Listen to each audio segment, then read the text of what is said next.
الحمد لله وحده والصلاة والسلام على من لا نبي بعده.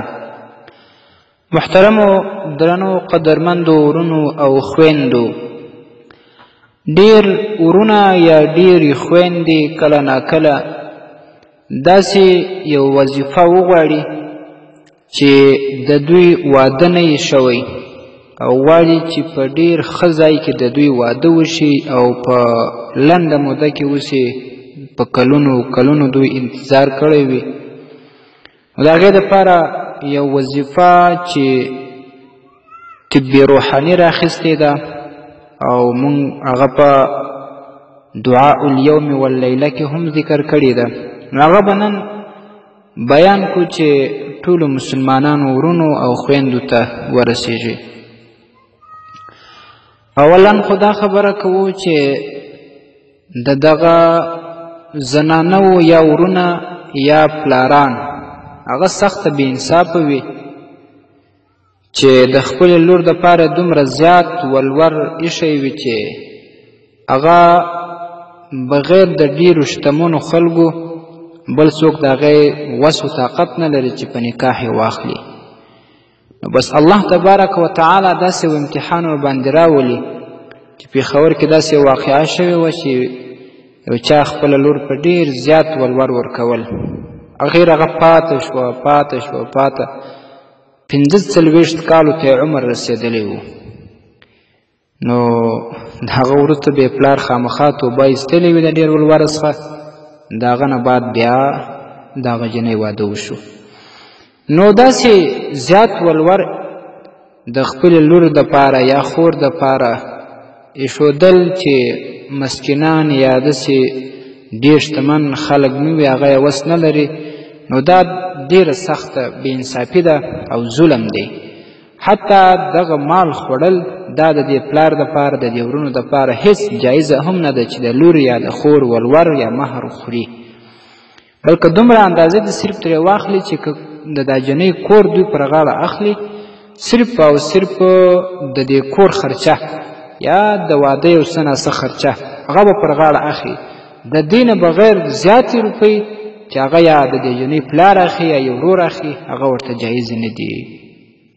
راځو خپلې خبرې ته. په سورة یاسین شریف کې آیت شریف راځي 14 آیت دی. نو دغه آیت شریف که مثال داسې یو کس وي چې د زوی یا مثال د لور واده یې نه کېږي او هغه غواړي چې ښه ځای د دوی واده وسي او په لنډه موده کې وسي، نو دغه آیت شریف 3314 واره ویل کېږي.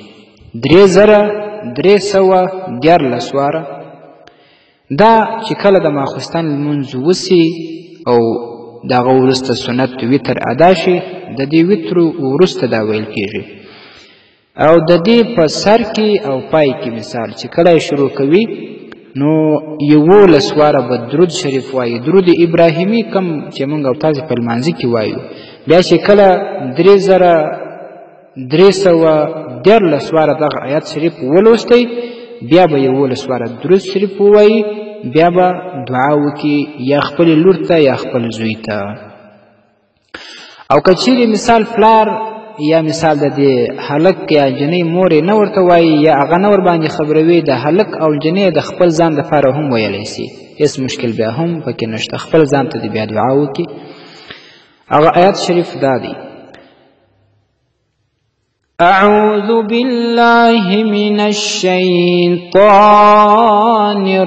الرجیم بسم الله الرحمن الرحیم سبحان الذي خلق الأزواج كلها مما تنبت الأرض ومن أنفسهم ومما لا يعلمون صدق الله خالقنا العظيم. دا آیات شریف تر 21 ورځو پورې ویل کیږي.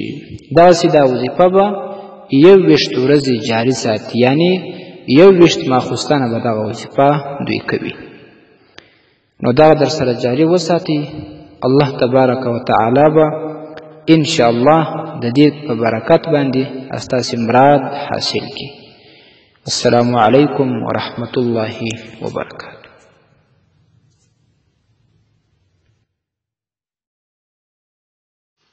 ستاسې د اسلامي پوښتنو ځوابونکی مولوي حکیم الله صابر الحنفي صاحب.